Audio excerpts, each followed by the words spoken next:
সুন্দরবন নামে খুব ছোট্ট একটি বন ছিল। আর সেই বনে পশু পাখিরা সবাই মিলেমিশে বাস করত। সেই বনে এক টুনি থাকতো। টুনি ছিল খুবই বুদ্ধিমতী আর পরোপকারী। বনে কোনো পাখির বিপদ দেখলে সে ঝাঁপিয়ে পড়ত। টুনি দেখতে যেমন মিষ্টি, তেমনি তার মনটাও ছিল খুব সুন্দর। অন্যের উপকার করতে কখনো সে পিছু পা হয়নি। ঘরে কোনো খাবার নেই, আমাকে এখনই খাবারের সন্ধানে বেরিয়ে পড়তে হবে। আমি চাই রাতের জন্য কিছু খাবার সংগ্রহ করে নিয়ে আসি। এরপরই টুনি বেরিয়ে পড়ে খাবার সন্ধানে। টুনি যেতে যেতে জঙ্গলে এক পাখির কান্নার শব্দ শুনতে পায়। এত মায়া জড়ানো কান্না দেখে টুনি দ্রুত সেখানে চলে যায়। আর সে দেখতে পায় তার বন্ধু তোতা বসে বসে কান্না করছে। তার চোখ দিয়ে অঝরে পানি পড়ছে। বন্ধু তোতা, তোমার কি হয়েছে? তুমি এভাবে কেন কান্না করছো? টুনি, জঙ্গলের সেই দুষ্ট চিল আমার ছানাকে খেয়ে ফেলেছে। এ তুমি কি বলছো? এই দুষ্ট চিল তো প্রতিদিনই আমাদের কারো না কারো বাচ্চা খেয়ে ফেলছে। হ্যাঁ টুনি।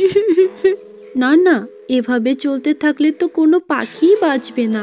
আমাদেরকে দ্রুত কিছু একটা করতে হবে। তোতা, তুমি আমাকে সাহায্য করো। আমার খোঁজে এক ময়ূর আছে যে আমাদের এই সমস্যার সমাধান করতে পারবে। ওই পারের ঘন একটা জঙ্গলে পাহাড়ের কাছে থাকে ওই ময়ূর। আমরা তার কাছে গেলে সাহায্য পেতে পারি। তুমিও আমার সাথে চলো। এরপর টুনিও তোতা ওরা শুরু করে। আর যেতে যেতে তারা অনেক দূর পর্যন্ত চলে যায়। পাহাড়ের ভেতরেই থাকতো সেই জাদুকরি ময়ূর। আর এই জাদুকরি ময়ূরটি দেখতেও ছিল অনেক আকর্ষণীয়। এদিকে টুনিও তোতা ময়ূরকে খুঁজতে খুঁজতে চলে এসেছে ময়ূরের কাছে। তারপর তারা ময়ূরকে বলতে থাকে দুষ্টু চিলের কথা। তারা তাদের সকল সমস্যার কথা ময়ূরকে খুলে বলে। সব শুনে ময়ূর তো খুব কষ্ট পায়। চিন্তা করো না তোমরা, ওই দুষ্ট চিলের শাস্তি হবে। আমি তোমাদের সাহায্য করব।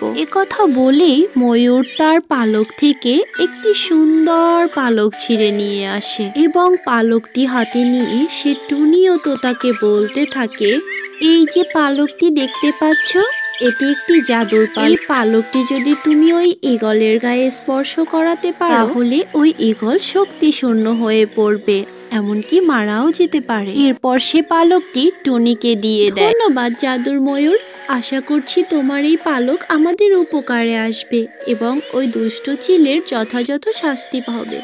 হ্যাঁ, আমিও আশা রাখছি।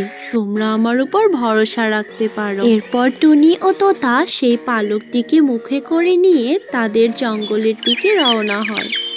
জঙ্গলে গিয়ে টুনি ও তোতা সকল পাখিদেরকে ডেকে তাদের নিয়ে আলোচনায় বসে এবং তারা চিলকে মারার জন্য একটি পরিকল্পনা করে। পরিকল্পনা অনুযায়ী সকল পাখিরা খাবার নিয়ে চিলের জন্য অপেক্ষা করতে থাকে। এরপর চিলকে দাওয়াত দেয়া হয়।